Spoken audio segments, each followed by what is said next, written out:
Vitai un Alisei, Alisei un Lindai, Lindai un Vitai, Vitai, Lindai, Alisei, visapnici. Te mums intro džingls, es jau aizmirsu, kas jādara. Sveiki! Sveicināti mūsu raidierakstā. Šis ir raidieraksts, kurā mēs ar Lindu tiekamies ar psiholoģi Alisu Romeiko, lai sniegtu nelūgtus padomus klausītājiem un palīdzētu atrisināt problēmiņas, kā arī radīt jaunas. Šis raidieraksts pauž mūsu personīgo viedokli un paredzēts kā izklaidējošs un viegli izglītojošs. Lūdzu, klausieties atbildīgi, un tas nav pielīdzināms individuālai psihologa konsultācijai. 3 izsakumzīmes. Sveikas! Čau! Čau! Labdien! Kādas sajūtas šodien? Lielisks. Jā, kāpēc? Es ļoti gaidu problēmas. Okay. Bija ļoti laba nedēļa un vajag nedaudz problēmas. Jā, tev nepietika problēma ar to, ka tev jāpārvācas un ir daudz darba darbā. Tās jau ir tās labās problēmas. Tās vai šīs, kuras ir svešas problēmas, ir labās problēmas? Svešas problēmas ir labas problēmas. Jā, man arī liekas, sveša problēma vienmēr ir labāka problēma par jebkuru savējo problēmu. Kā tev liekas? Bet pat ja tās problēmas dažreiz sakrīt, tad daudz vieglāk ir iedot svešam cilvēkam padomu nekā Dievs, sev. Tik viegli. Īstenībā mums vajadzētu podkāstu. Pagaid, mums jau ir podkāsts, ka mēs dodam padomus. Jā, man jāsas kamerā. Labi, ķersimies klāt pie pirmās daļas, ko sakāt. Izspēlēsim spēli, kas sliktāk, kur es jums piedāvāju 2 sliktus variantus, un jums jāizvēlas, kurš ir sliktāks variants. Pirmkārt, sliktāk ir trolejbusā bombzis vai tu nelasi grāmatas.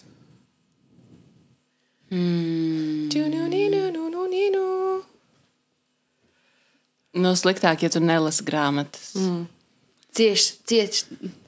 Cieši gan sabiedrība, gan tavs prāts. Un trolejbusā bombzis necieš neviens.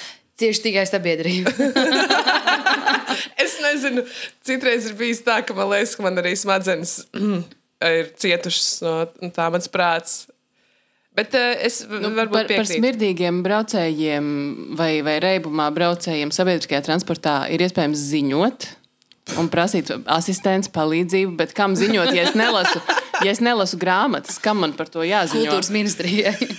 Tu pat nevari izlasīt telefonu numuru, tu stulbens esi, vienkārši ciet. Var gadīties. Jā, es piekrītu, laikam šajā gadījumā mums ir 3-0 rezultāts, kad tomēr sliktāk ir nelasīt grāmatas. Labi, nākamais. Sliktāk ir, tu nesaki savam partnerim komplimentus, vai tev mājās ir dusmīgs, agresīvs kaķis? Sliktāk, ka es nesaku komplimentus savam partnerim. Jā. Vai dusmīgs kaķis. Jā. Tā. Jo tas, ka tev partneris nesaka komplimentus, tas skaidrs, ka ir slikti. Vissliktāk. Tie partneri vispār būtu jāmet ārā. Ir daži cilvēki, kas klausās šo raidierakstu, un viņi zinās, par kuriem es runāju. Sliktāk ir neteikt komplimentus. Jo, manuprāt, ja ir tāds dusmīgs kaķis, tā tomēr ir refleksija uz tevi kā cilvēku. Un tad tu nesaki komplimentus, un tās kaķis ir nenormāls. Pieņem klientus privātām konsultācijām. Es piekrītu, ka bēdīgāk, sliktāk ir, ja nesaka komplimentus, tā ir supersvarīga daļa no attiecībām, no attiecību būvēšanas, un es esmu piedzīvojis agresīvu kaķi. Nevienam nenovēlu, bet vairāk nenovēlu partneri, kurš nesaka komplimentus. Bēm, sāpīgi. Ko tavs agresīvais kaķis darīja? Kad mēģina to kaķi paglaudīt, tad kož negaidītā brīdī. Tu esi piecēlusies nakts vidū no tā, ka kaķis sēž uz komodas un uz tevi dusmīgi skatās. Līta, tā ir mīlestība, tā nav agresija. Agresija ir tad, kad tu ej pa koridoru un viņš zem krēsla gaida to brīdi, lai tev ar visām savām ķepām tieši tavā cīpsliņā. Jā, to pašu, kamēr tu guli. Bet tad no rīta un nelaiž ārā no istabas un stāv vienkārši nelaiž ārā? Jā. Iedomājies, cik tas kaķis liels un agresīvs. Ir bailīgi, jā. Tad pagad sliktāk ir tomēr partners, lai arī cik slikts ir kaķis, ir sliktāk, ka partners, Jā. kurš nesaka kompliments, jā. Jā, es tā domāju. Es tomēr domāju, ka kaķis ir sliktāk, partneri var izdresēt, bet kaķi. Labi, pēdējā problēmiņa. Šis ir no man personīgi abas sāpīgas tēmas, jā, tāpēc varbūt nebūs vairs tik jautri, bet sliktāk, ka tev cilvēks saka labu apetīti vai uz veselību. Es nevaru ciest. Pirmkārt, es ēdu, jā.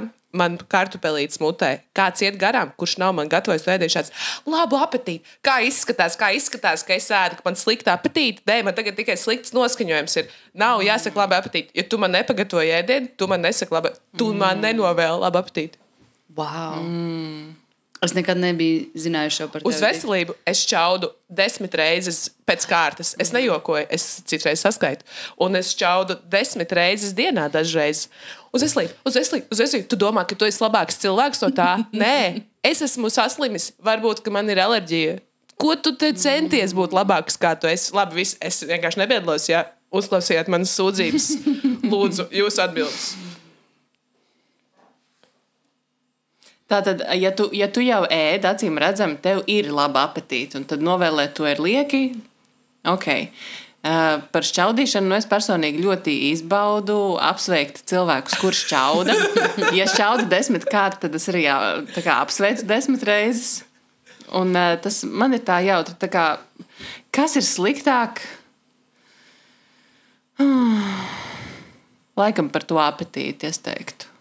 Man kaut kas vienreiz teica, ka nevajag novēlēt, kad kāds nošķaudās, nevajag teikt uz veselību, jo nav ko vēl papildus publiski izcelt, ka tas cilvēks slimo principā. Un ka viņam ir veselības problēmas, priekš kam pievērš uzmanību šim cilvēkam vēl vairāk. Viņš jau tā šķaud, jo viņš jau tā šķaud, un visi jau tā viņu dzird. Un tā. Jā. Tā ir sava veida diskriminācija. Cilvēkam teikt uz veselību. Jā, un citiem neteikt pareizi. No. Jā. Varbūt vienkārši visiem jāsaka uz veselību, lai arī ko tie darītu. Kā ar neredzamajām problēmām tieši tā? Es izvēlos, ka teikt uz veselību ir sliktā. Šis bija grūti. Ko tu izvēlējies? Par ēšanu. Mums ir 1-1 interesanti, kā izvērtīsies šis raidieraksts turpmāk. Mēs viņu nepabeigsim. Viss tā, slēdzamā, ejam izkauties. Paldies par jūsu atbildēm. Paldies visiem, kas klausās šo raidierakstu. Šeit ir vieta jūsu reklāmai, jo mums ir tik daudz sponsoru, kurus mēs nosauksim pašās beigās. Pateicoties mūsu sponsoriem, mēs varam ierakstīt šo raidījumu. Un pateicoties jums, šis raidījums vispār top. Paldies jums un bučiņas jums. Pāriesim pie nākamā segmenta, pie nākamās rubrikas, kur mēs risinām jūsu problēmas. Alis risina, un mēs ar Lindu taisam jaunas. Tā kā ķeramies klāt. Linda, kas mums tur ir atsūtīts? Jā. Labdien! Jau 14 gadus esmu emocionālā ēdāja. Sākumā aizēdu tikai sliktās emocijas, tagad jau aizēdu visa veida emocijas. Mēģinu sevi kontrolēt, bet diemžēl katru reizi noraujos. Apzinos, ka viss ir tikai galvā, bet tāpat nevaru apstāties. Gribu no šā murga izrauties, bet nesaprotu, kā sakārtot galvu, kā arī nevaru atrast to starta punktu, kad man tas viss ir sācies. Jo līdz 25 gadi tādas problēmas nebija, tagad jau 37, un uz tās emocionālās ēšanas pamata liekais svars problēmas ar veselību, pašnovērtējumu zemes, un pamazām jūtu, ka sāk veidoties depresija. Mazāk daru, varu nogulēt visu dienu gultā, kaut kāds dzīves prieks arī zūd. Agrāk kaut kā viss patika, par visu priecājos, tagad esmu kā veca baba, kurai viss besīja. Vai tas saistīts ar emocionālo ēšanu, nezinu, bet zinu, kā negribu un vairs tā. No šā atkarības apļa gribu tikt vaļā. Paraksts Migužina. Migužina. Kā viņa teica, veca baba, jā? Jā. Man liekas, pirmkārt, cik superīgi, ka tu atrakstīji mums, jo šī problēma, es domāju, ka ir ļoti, ļoti, ļoti daudziem cilvēkiem lielākā vai mazākā mērā aktuāla. Un ir forši, ka tu tā kā apzinies un spēj jau pat redzēt savā laika līknē, cik ilgi šis tev traucē un ka tu esi gatava risināt. Un paldies tev tiešām par uzticēšanos. Alisa, tagad varbūt atrisinam šo problēmu. Bez problēmām. Minūtes jautājums. Es jokoju. Pirmkārt, jāpaldies par iesūtīto jautājumu un problēmu. Tiešām aktuāla lieta. Daudziem cilvēkiem daudz ar to sastopas. Jo vairāk par to tiek runāts, jo, man liekas, foršāk, vieglāk visiem paliek, kad vienkārši mēs ķeramies tam vērsim pie ragiem un skatāmies tai patiesībai acīs.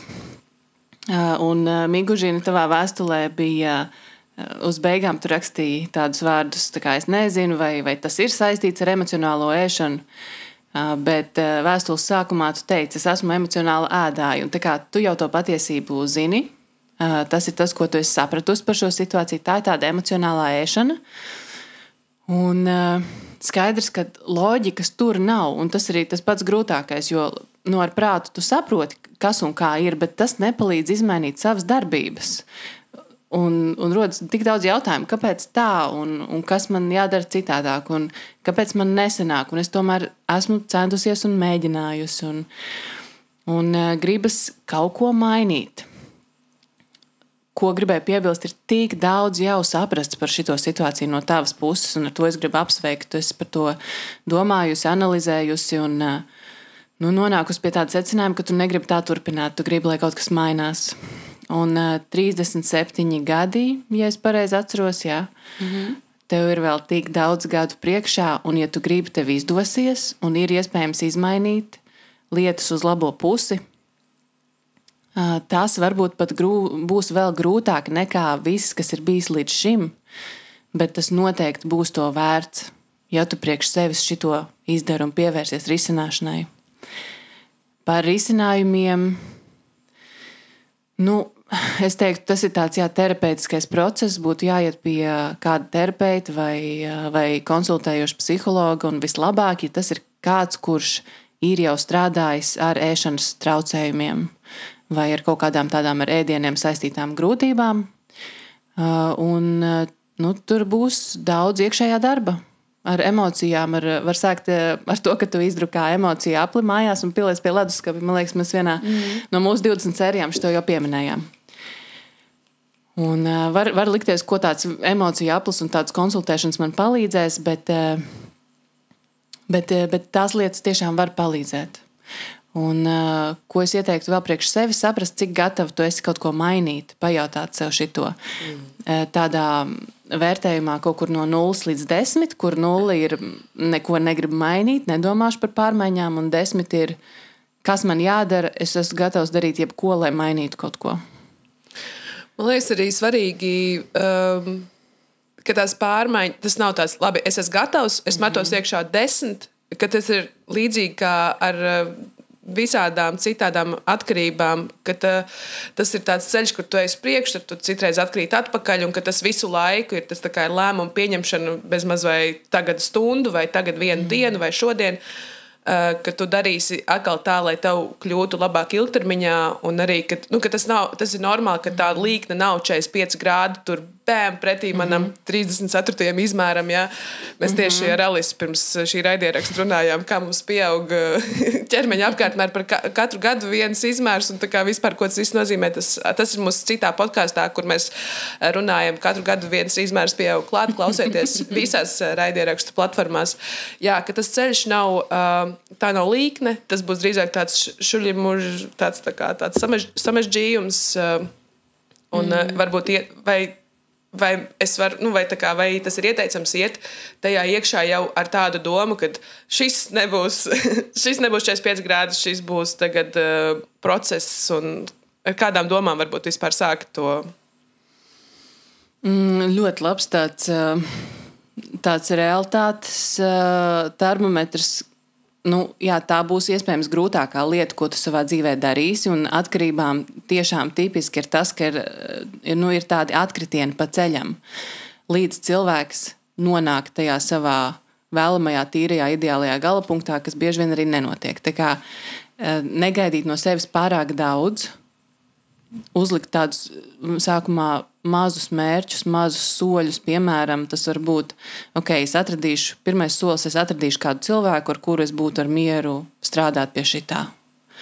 Es izdrukāšu to sasodīto emociju apli un nolikšu kaut kur. Tas vēl viens nākamais solis. Darīt tādus mazus soļus un tiešām saprast jau tagad, ka tas ceļš būs ar augšām, ar lejām, ar kritumiem un kāpumiem, ar grūtībām, ar asarām.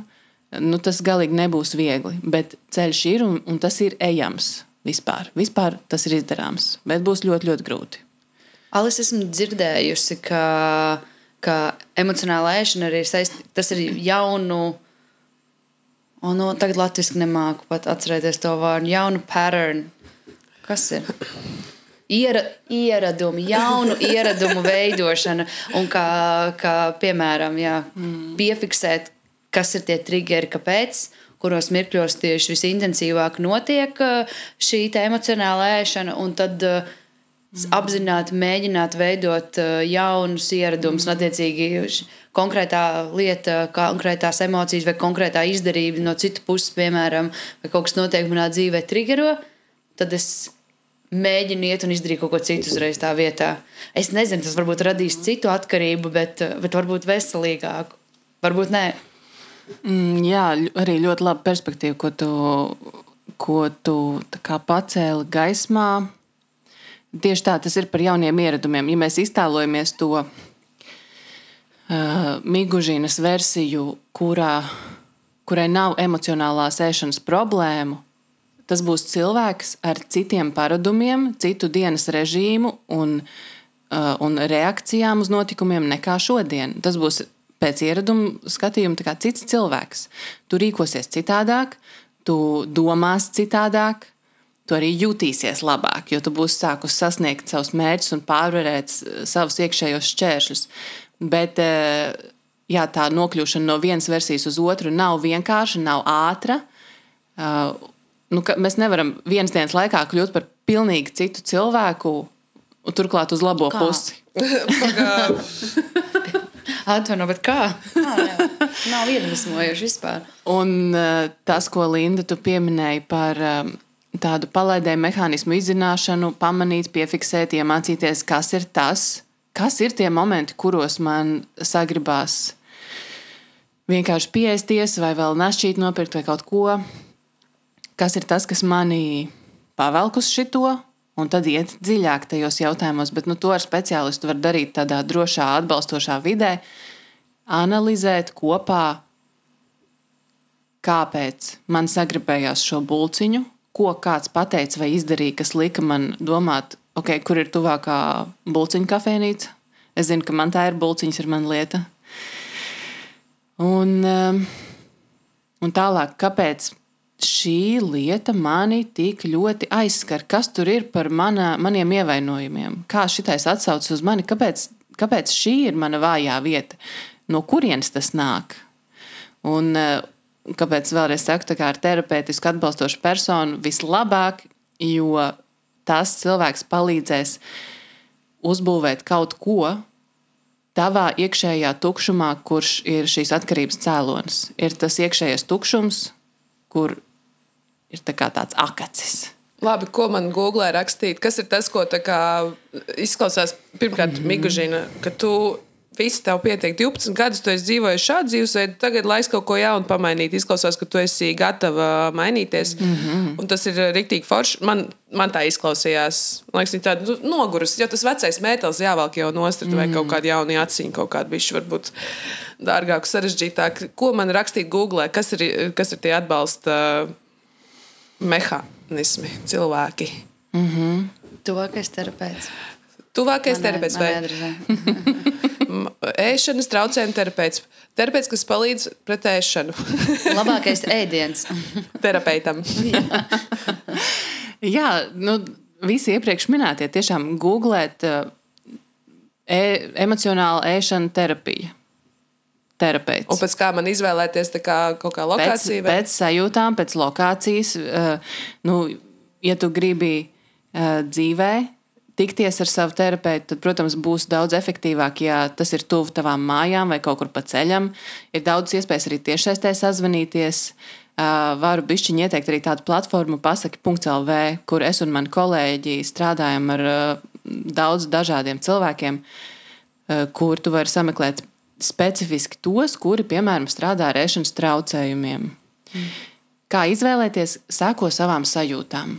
Tas, kas tevi uzrunā, tu to dari priekš sevis, var paprasīt citiem ieteikumus, var pameklēt atsauksmes internetā, un var arī visiem gadījumiem, jebkādiem jautājumiem, var būt tā, ka pirmais terapeits vai konsultants nejūtas tas īstais.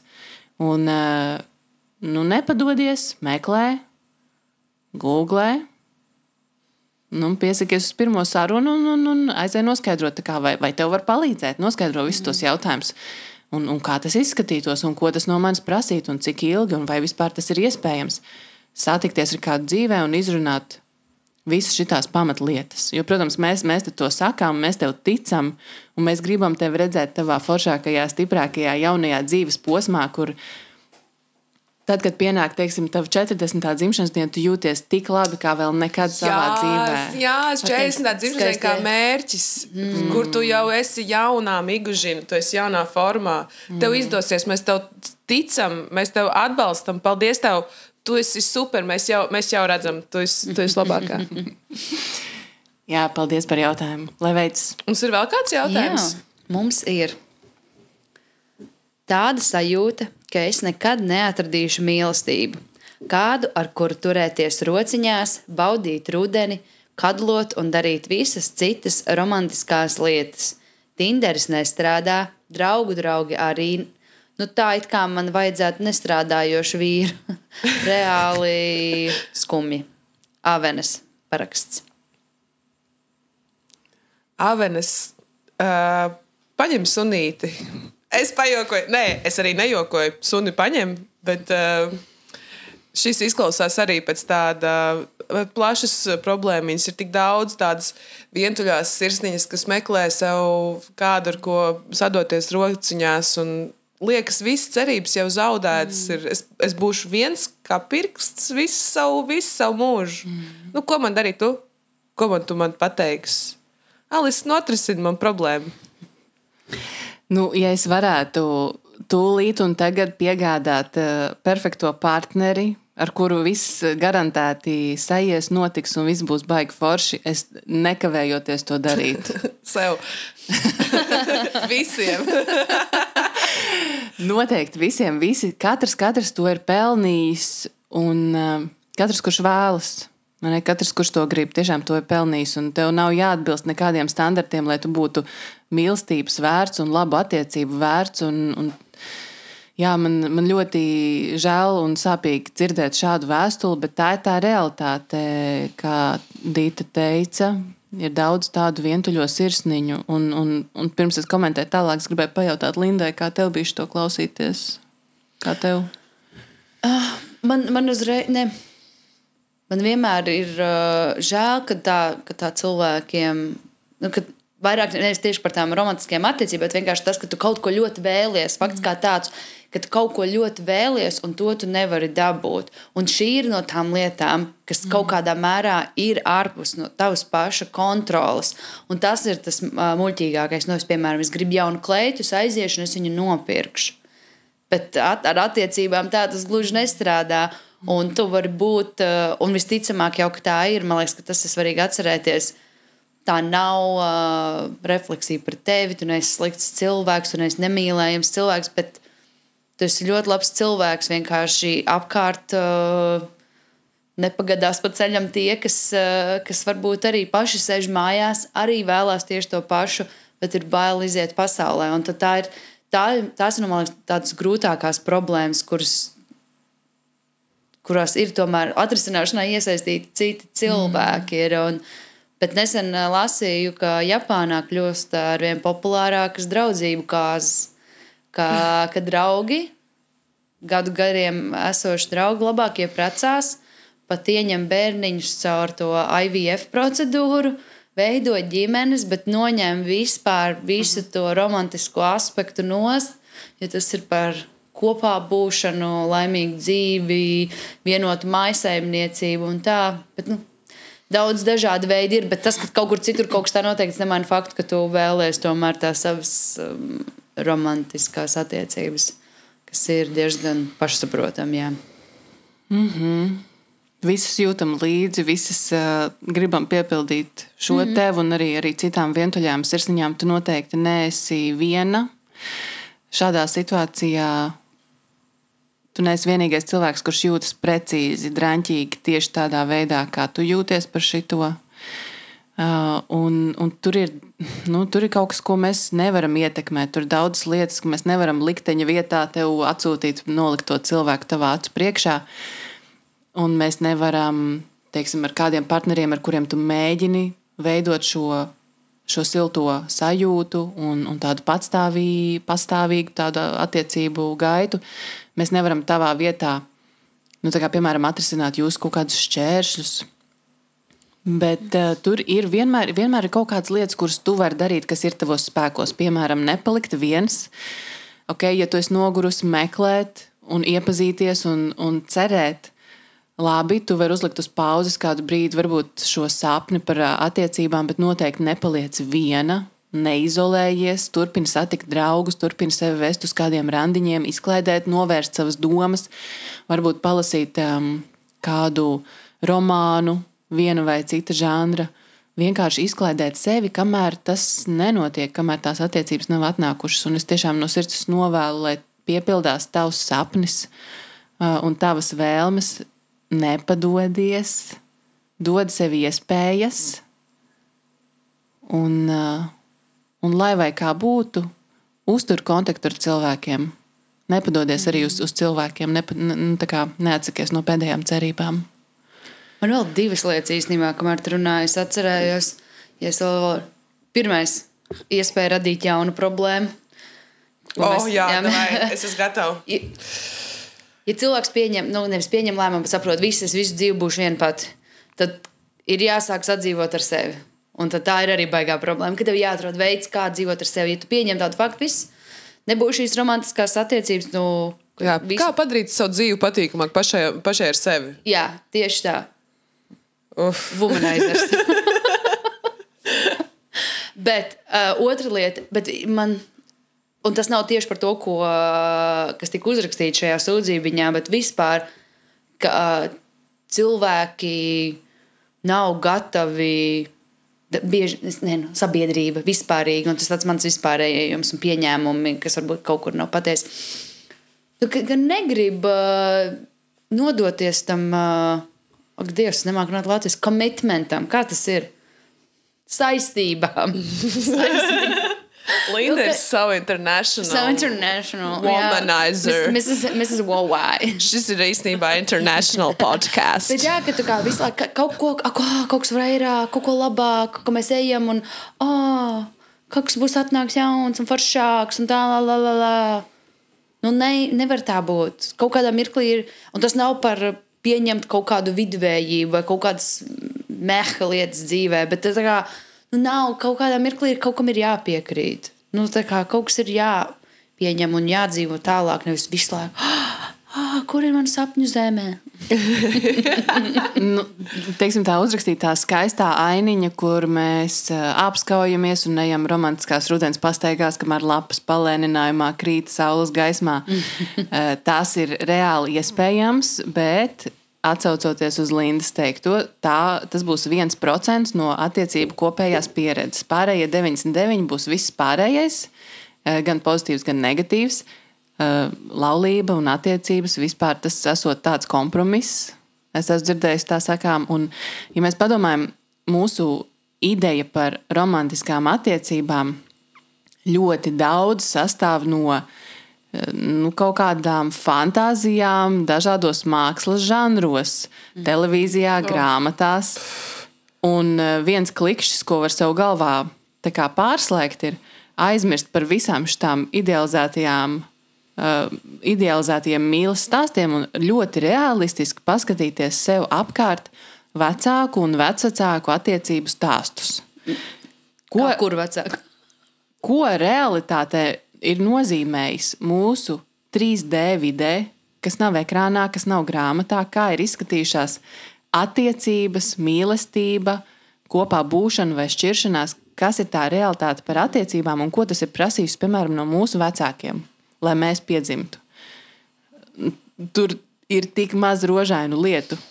Un droši vien arī tās rožainās ir bijušas, bet viņas paliek starp tiem diviem cilvēkiem. Tās ir tās priekš viņiem tās brīnuma lietiņas, bet tur ir tik daudz tie 99% pelēku, kompromisu, garlaicīgu, nepatīkamu, vienkāršu lietu un varbūt 1% tās maģijas. Krītošo lapu. Bet tas arī nevar būt pārāk traks un briesmīgs darbs. Man liekas, ka jā, laulības ir tāds darbs, bet vienā mirklī, kad tam nevajadzētu būt briesmīgam darbam, kur tu neizbaudi. Nav jādara noteikti kaut kas, ko tu negribi. Ja tu negribi šāda veida saistības, kur tu līdz ar šīm jūtām uzņemies atbildību par otru cilvēku un to, kā tu liec otram justies un izmainīt savus paradumus, lai neievainotu otru, tad varbūt ir jādomā, kā būt laimīgam ar sevi. Bet vēl, ko es vēl gribētu ieteikt, varbūt jaunu problēmiņu radīt, ja tas tomēr mūsu tāds kā talants. Avenes minēja, ka Tinders nestrādā un draugi arī ir vēl, ja tev, teiksim, pieeja strateģiski tam, es meklēju cilvēku, un pirmkārt, kā jau mēs minējām, tu neesi viena, kas meklē cilvēku, ir vēl vairākas platformas, kurās var atrast cilvēku, tas būtu internetā iegūglē, piemēram, platformas, kur atrast cilvēks. Iepazīšanās platformas, kurās tādi paši vientuļās sirsnīs meklē romantiskas pastaigas. Varbūt tā būs vienkārši romantiska pastaiga ar cilvēku, kurš tev beigās nebūs tavs tur mūža mīlestība, bet tev būs bijis tā pieredze. Tu ej tā kā uz darbu, uz randiņiem. Tu ej ar dažādiem cilvēkiem iepazīties no platformām. Tu aizej uz vietējo savu kultūras namu, uz kaut kādu, nezinu, deju nodarbība vai kaut kāds citi hobiji, aizēj uz veikalu, stāvi veikalā, skaties cilvēkiem, patīk kāds pieeja viņam klāt. Aktīvi meklē, nepadodies.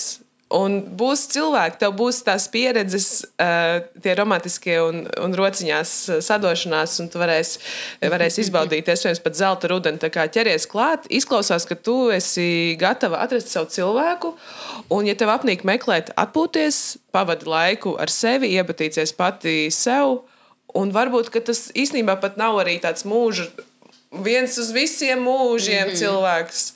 Tev būs kaut kāda randiņa, tev būs laiks ar sevi, varbūt būs, varbūt nebūs vieglāk. Es domāju, ka tev izdosies. Nemet tev plinti krūmos, tevi nav jāpadodas, tevi jādzīvo. Kas ir plints? Tā ir pistola. Tā ir plinte un tā ir šautene. Tā nav pistola, tā ir bise. Starp citu, par to mēs vairāk runājam mūsu otrā podkastā. Tā nav plinta, tā ir šautene. Mednieku stāsti. Mednieku stāsti ar Lindu, Ditu un Alisi, kur mēs risinām jautājumu, kas ir pistola un kas ir šautene. Viņa man tā pasaka, tā kā viņai nebūtu tas podcasts. Es taču zinu. Es zinu. Pēdējais ieteikums dzīvo tā, lai tev ir interesanti. Dzīvo tā, lai nav žēl. Lai tev ir interesanti. Ieliec sevi savas dzīves centrā. Tu esi galvenais varonis savā stāstā. Vajag, lai tev ir interesanti dzīvot, meklēt tās pieredzes, iesaisties aktīvi savā dzīvē. Lai cilvēki rindā pie tevis stāv. Avenes, tev viss izdosies. Paldies, ka tu uzticēji mums šo jautājumu. Jā, paldies. Un sveiciens visām vientuļām sirsniņām. Bučiņas jums. Dzīvo tā, lai nav žēl. Nu ko, izklausās, ka esam atrisinājuši svarīgas problēmas, radījuši jaunas. Es teiktu, tosimies noslēgumam mūsu raidījumā, kurā mēs apskatām kādu 10 līdz 20 līdz 50, 100 gadus vecu problēmu. Un vai tā ir aktuāla šodien, mēs izvērtējam problēmas aktualitāti un varbūt arī atzīstamies, kur to problēmu ir iesūties žurnālam Tīrupiņš. Tas bija mūsu atpakaļmetiens laikā. Jūtos jaunāk. Starp citu. Svaigumiņš ienāca. 8 gadu vecums atkal. Man bija tāds, ko es gribēju 8 gadu vecumā? Es gribēju likt ar gumiju, man liekas. Tur bija, jums, ak, Dievs, cik es vecs esmu. Jums bija tāda spēle. Tur bija rozītes, bumbiņas, skeletiņi. 1, 2, 3. 1, 2, 3. Jā? Labi, palāk kāds ir gumijas pēc tam. Lūdzu. Un tad, kad ir tas rītīgi augstais līmenis, kā mēs varējām tik augstu Es trenējos uzlikt? mājās. Jā. Es uzliku 2 krāsas. Un tad, kad es 6. stāvu izlecu, es domāju, viss, man dzīve ir pilnīga. Tagad es esmu beidzot cilvēks normāls. Bet par šo mēs parunāsim mūsu 74. podkāstā Gumijas. Gumijas, tas ir tik labs podkāsts. Tas ir tiešām labs iesakam. Dita, es gribēju drusciņu uzslavēt tevi, ka tu 8 gadu vecumā sasniedzi savas dzīves piepildījumu. Alis, paldies tev, paldies. Tā bija, un es kopš tā laika neko vairs neesmu darījusi. Kas vēl tur ir? Ambīcijas, nē, mērķi, kādi mērķi? Kādu mērķi es visu izdarīju? 6. stāvs. Alise, come on. Labi, vairāk netērēsim autortiesību naudu, jo tas būs... Nav. Labi, ķeramies klāt. Kāds reiz rakstīja, es mīlu Donu. Es zinu, jums tas liksies smieklīgi, bet man tā ir problēma. Es mīlu Donu. Man patīk, kā viņš izskatās, kā dzied, kā runā. Es esmu sakrājis visas viņa intervijas. Man ir disks un viņa autogrāfs. Esmu rakstījusi vēstules, un vienreiz viņš man atbildēja. Man tagad vairs nav vajadzīgs neviens cits, kā tikai viņš. Pat mans bijušais puisis bija līdzīgs Donam. Nesen dzirdēju, ka viņa Lilija vairs nav īsts pāris, un man radās cerības. Pati esmu rīdzniece, un satikt viņu nav problēma. Zinu, kur viņš dzīvo. Taču kā lai es sāku sarunu par savām jūtām? Paraksts Donna. Tagad kādu tonti izlasīja, es zinu, kur viņš dzīvo. Es zinu, kur viņš dzīvo. Don, saturies. Nu, kurš to rakstīja? Dita. Nu labi, es to rakstīju. Vēl pirms es biju sasniegusi savu gumiju mērķi. Es mīlēju Donu. Vai varbūt viņš vēl nebija aktuāls? Nav svarīgi, es to rakstīju. Liekas, ka 8 gadu vecumā viņam arī bija kāda 8. Nu, nē, bet 10. Vai jums tā bērnībā bija, ka jums bija kāds alkas? Kur intervijas jūs krājat? Sakojat līdzi dzeltenajos žurnālos, kā klājas? Es ātri atbildēšu, nē. Man arī nebija, nē. Nu, tik interesanti nebija. Jā. Īsti. Un tev? Alise. Man bija, es krāju plakātus un intervijas ar Lindu Līni un Britniju Spīrsu. I'm just a lonely girl. Nu, paga. Bet problēmas aktualitāte mūsdienās es godīgi sakot nezinu, un es labprāt zinātu, kā ir mūsdienās jauniem pusaudžiem, tīneidžeriem. Ja kāds zina, varbūt varat mums iesūtīt jaunumu ziņu par to, ir vai nav tādas lietas. Jo tagad slavenību informācija ir tik viegli pieejama, nav pat žurnāls jāpērk, lai zinātu, kas notiek cilvēku dzīvēs. Es nezinu, man liekas, ka tā fanošana ir jau vairāk kā apsēstība, jo tev ir vēl vairāk informācijas. Labi, šeit Donna zināja, kur viņš dzīvo kaut kādā veidā, un viņš bija atbildējis uz vienu viņas vēstuli, bet tagad ir viss sociālajie mēdīji pilni ar informāciju. Man liekas, ka tev ir daudz vieglāk kļūt apsēstam bez pat īstiem plakātiem ar Lindu Līnu un Britniju Spīrsu un paga, un kas tā tur vēl bija. Ka tas ir tā kā jau tā kā nāk, tā intensitātes poga ir tā kā uzgriezt rītī, ka tu esi jau... Tu jau domā par to, kāda tev būs bērni, pat nedomā, tu uztais viņas ar ChatGPT, kāda tev būs bērni kopā ar Justinu Bieberu vai... Jā, saliek kopā sejas un uztaisīt visu bērnības grāmatiņu bērniņiem. Es ar Donu arī uztaisīju diezgan viņu visu tādu vienādu ligāli tādu mums būtu.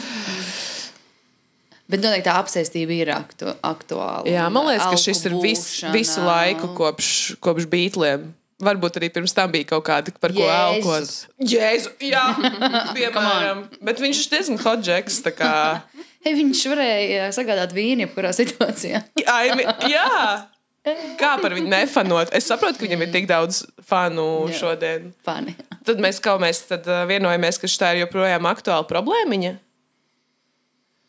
Alise kaut ko pretojās. Pastāsti, Alise, kas tad notika ar Lindas Līnu plakātiem? Ak, Dievs. Es nezinu, kur tie ir. Man tā vairs nav aktuāla problēma, par laimi.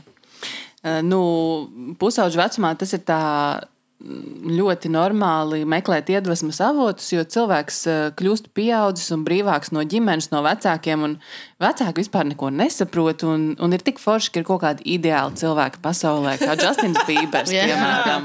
Stulbie vecāki. Jā, vecāki neko nesaprot.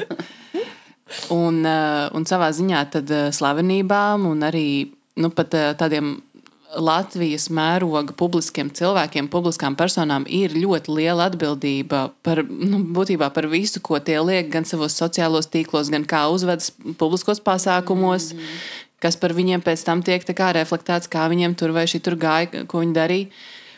Un, ir tīpaši uz tādiem vēl formējošiem prātiem kā jaunieši, tā ir tāda liela atbildība. Un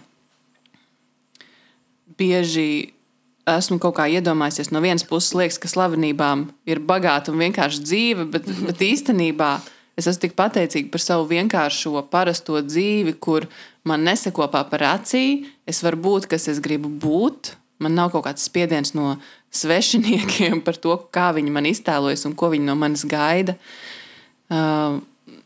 Bet jebkurā gadījumā iedvesmas avotus un tādus idealizētus tēlus, uz kuriem tiekties, no kuriem stiprināties, man liekas, mums katram vajag. Un citreiz tas kaitina, ka mēs redzam piemēru, ka kādam ir izdevies sasniegt to, kas mums šķiet neiespējami, dabūt attiecības vai attiecības ar Donu, vai tikt vaļā no kaitīga ieraduma kāda, vai no emocionālās ēšanas, vai atrast sapņu darbu. No vienas puses tas kaitina, un ir tāda varbūt tā kā skaudība dažreiz, kas nav slikti. Skaudība ir tikai tāds virziena rādītājs kā kompass, kurš parāda, ko mūsu sirsniņa vēlas. Pilnīgi normāla sajūta, kas priekš tam arī ir domāta, lai pateiktu, ko tu gribi, ko tavs sirsniņa vēlas. No vienas puses, tas var radīt tādu skaudību un kaitināt. No otras puses, man liekas, citos brīžos tā ir tāda ļoti vajadzīga iedvesma, kas atgādina, ka to var sasniegt. Es domāju, ka no Dona ļoti iedvesmojās, un tur bija kaut kādas īpašības Donā, kas lika domāt, cik forši šis jaunais vīrietis, un viņš noteikti ir ļoti cieņpilns katrā reizē, kad viņš ar kādu miedarbojas. Viņš ir nevainojams. Linda, nesāc. Ja tu atkal stāstīsi to, kā viņš Ozolnieku koncertā aiztika tavu roku, tas izklausās tik nepiedienīgi. Mēs pārtrauksim šo podkāstu un visus pārējos 15 podkāstus, kas mums ir. Kas tur notika? Bija Ozolnieku novada svētki. Nē. Tad, kad Ozolniekam vēl bija savs novads, bija superīgi svētki. Žēl, ka vairs nav Ozolnieku novads, reforma un tā, bet labi. Dons bija uzstājās tur, un mēs bijām viņa koncertā, un tad es nezinu, viens draugs kaut kā sarunājām, ka man paņems uz pleciem. Es biju uz pleciem, un es esmu principā... Viņš ir skatos, mēs esam tādā kā vienā līmenī. Un tad es tā kā atrados uz tiem pleciem, esmu augšā un es izstiepu tās rokas. Es neatceros, kura dziesma tieši skanēja. Man liekas, ka Māsa upe, bet varbūt arī, ka nē. Un es izstiepu roku un Dons izstiepu pretī, un viņš turēja manas rokas un skatījās man acīs un dziedāja. Linda! Un tās bija labas 10 sekundes. Kaut arī tajā mirklī tas likās ilgāk, bet tas bija tā... Skatās man acīs un tur manu roku un dzied. Man pat ir bilde. Nu nē. Jā, bet es neesmu lielākā Dona fana. Un vēl šī piebilde. Alis, tu saproti, par ko es rakstīju? Es iztēlojos, kā jūtas Dona fani un fanes, dzirdot to, ka kāds cits, kurš nejauši nokļuva Dona koncertā, saņēma Dona pieskārienu. Acu skatu, acu kontaktu. Viņiem bija kontakts caur acīm. Skaties, nākamajā raidījumā būs problēmiņa atsūtīta, kur man ir problēmiņa. Man draudzene, ar kuras rakstu kopā podkāstu, ir aiztikusi Donu, un viņa tas pat īsti neiepriecina. Un es zinu, kur viņa dzīvo. Mani tas ļoti iepriecināja. Dīta piepildīja savas dzīves misiju 8 gadu vecumā, Linda nedaudz vēlāka, bet es domāju, bija vērts sagaidīt to augstāko punktu. Jā. Linda, tavu bildes ceru mēs pievienosim aprakstā pie raidījuma, tā kā meklējiet saites. Un adresi. Un runājot par aprakstiem un raidījumiem, vēlreiz milzīgs paldies visiem, kas klausās mūsu raidījumu, kas sūta savus problēmiņus un kas uztic mums savus problēmiņus, tāpēc, ka tā ir liela drosme atvērt sūdzību lodziņu, uzrakstīt kaut ko, kas patiešām ir uz sirds un ļaut citiem to sadzirdēt un saprast to, ka tu neesi viens savās problēmiņās. Paldies arī visiem mūsu sponsoriem, tos mēs sarindosim pie alfabetiskā secībā kataloga ierakstā. Un tad noslēgumā Alise, kaut kur vispār var tevi atrast, pastāsti par sevi? Mani var atrast googlējot Alise Romeiko vai arī ierakstot adreses lodziņā interneta pārlūka logā, adreses lodziņā www.romeiko.lv. Es sniedzu privātas konsultācijas tiešsaistē, un manā mājaslapā par to var uzzināt vairāk, kas un kā, cik tas maksā, cik ilgi, kā tas notiek, kā pieteikties. Un arī manā mājaslapā ir resursu sadaļa ar daudzām noderīgām norādēm, gan krīzes tālruņiem, drūmām situācijām, gan arī vienkārši var pasakot savai interesē par kaut kādiem psiholoģiskiem tematiem. Tur tā forši ielūkoties, es apkopojusi interesantākos resursus, kas ir pieejami internetā par psiholoģiju. Aicinu paskatīties. Un arī gribēju pateikt lielu paldies problēmu iesūtītājiem. Jūs nevarat iedomāties, cik tas ir svarīgi, un paldies, ka jūs sūtāt, jo jūs neesat vienīgie ar to, par ko jūs rakstāt. Un ja vēl kaut viens kāds, kuram ir tāda pati problēma, par kuru jūs rakstījāt, dzirdēs šo un saņems priekš sevis kaut kādu atbildi, jūs nejauši būsiet kādam palīdzējuši. Ak, nē. Tas ir skaisti, cik skaisti tu to pateici īstenībā, jā, es pat neiedomājos. Man likās, ka mums te jātais jaunas problēmiņas, bet labi arī to, kad ar saviem jautājumiem palīdz citiem. Bet mūsu jaunās problēmiņas ir kāda cita vecās problēmiņas. Problēmiņu nezūdamības likums, tas pat ir rakstīts grāmatā. Ir grāmatās, jā. Linda, kā ir ar tevi kaut kur, ko tu dari vispār? Ir kaut kādas mājaslapas, tev ir romeiko.lv? Man ir tikai visapnicis.lv lapa tāda, bet nav man. Mums abām kopā ir. Zināji, Dita? Pagaidi. Jā. Wow! Aizņem vairāk vietas tēkraklis. Aizņem vairāk vietas. Jā, tā kā atgādina Dita, ka jāsamaksā par mājaslapas uzturēšanu. Tādas mums problēmiņas ir. Viņa tāda, mums ir mājaslapā atgādina, ka tev jāsamaksā. Spēj tik maksāt. Labi, es samaksāšu, jā. Jā, vēl tas maksā ar visu laiku. Šis man atgādina tādu foršu lietu, ko mēs varam atcerēties. Vienmēr mēs nezinām, kādas problēmas ir mūsu cilvēkiem, kas mums blakus ir ikdienā. Katram ir kaut kāda sava elle, kam cilvēks iet cauri.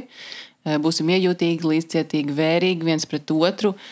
Kas to lai zina, tam cilvēkam ir jāsamaksā šodien par mājaslapas uzturēšanu, varbūt nav tās naudas. Vai nevar saprast, vai turpināt uzturēt, vai nē, vai tam cilvēkam var būt vientuļs sirsniņa, vai tam cilvēkam var būt pārāk daudz našķu mājās, bet nav laika sagatavot kaut ko jēdzīgu. Katram ir kaut kādas savas cemmes, un būsim labiņi. Jā, es iesaku visiem noklausīties Ozola dziesmu Cīņa. Es jau par to pagājušajā raidījumā runāju. Jā, viņš tur vienkārši noklausīties, lūdzu, tas ir vienkārši mans ieteikums dienai. Paldies visiem, un paldies arī jums, paldies mums, ka mēs atradām šo laiku. Un paldies grupai Kalme, kas ierakstīja mūsu skaisto džinglu. Jūs esat pašas labākās. Tiekamies koncertā novembrī. Un uz tikšanos mūsu pārējos podkastos. Paldies jums, bučiņas!